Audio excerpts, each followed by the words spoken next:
जनमानस को प्राकृतिक और सुरक्षित चिकित्सा का मार्ग दिखाएगा यशराज आयुर्वेदा। यह कहना है पूर्व नेता प्रतिपक्ष राजेंद्र सिंह राठौड़ का।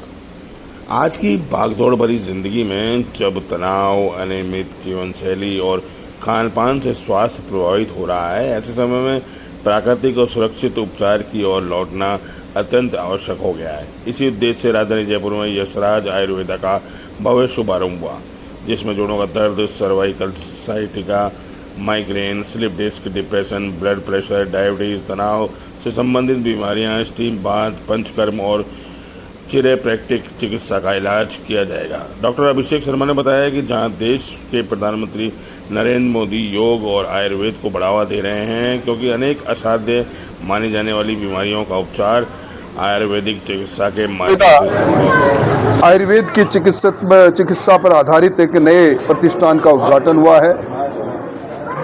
आज के युग में आयुर्वेद एक वैकल्पिक चिकित्सा व्यवस्था की तरह पूरी दुनिया में जानी और पहचानी जाने लगी है।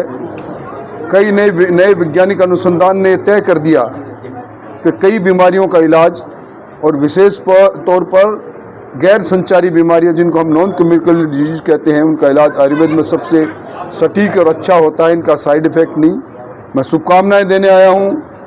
ये चिकित्सालय, ये सेवा का सेंटर, जिसमें पंचकर्मा से लेकर विभिन्न सारी पद्धतियों से इलाज करने का काम प्रारंभ होगा। न केवल हमारी सबसे पुरानी आयुर्वेद की जो चिकित्सा पद्धति है उसका संवर्धन का काम करेगा, बल्कि सेवा का एक केंद्र स्थापित होगा। मैं शुभकामनाएं देने आया हूं। बहुत बहुत धन्यवाद। डिप्रेशन आज कहीं ना कहीं एक बड़ी समस्या बनती जा रही है, कितना कारगर माना जाए इस पद्धति को? निश्चित तौर पर आज के युग को हम भागम-भाग का युग कह सकते हैं। तनाव हर कहीं व्याप्त है। व्यक्ति की इच्छा होने लग गई कि घंटों का काम मिनटों में करें और दिनों का काम घंटों में करें। इसी तनाव का सबसे कारगर इलाज योगा में है, और योग और आयुर्वेद एक दूसरे से मिली हुई चिकित्सा पद्धति है। निश्चित तौर पर इस पद्धति से उनमें निश्चित तौर पर लाभ होने की संभावना है, इसको नकारा नहीं जा सकता।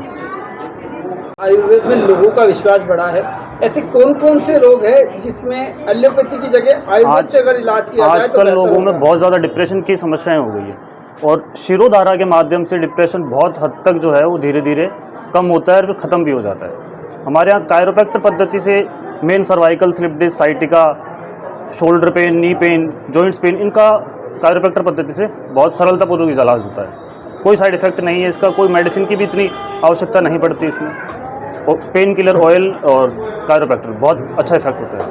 किसी व्यक्ति को इस तरह की बीमारी होती है तो उसका इलाज कितने समय तक चलता है? क्या देखो, वो डिपेंड है उसके कितने समय से समस्या हो रही है, उसकी एज क्या है।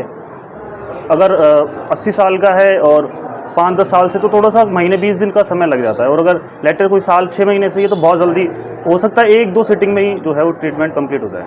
आज ब्लड शुगर की बीमारी सामान्य है। ब्लड शुगर वाले को जो है दूध से बनी हुई चीज़ और गेहूं से दूर रहना चाहिए। और अटैक के लिए ऑयल की मात्रा कम करो।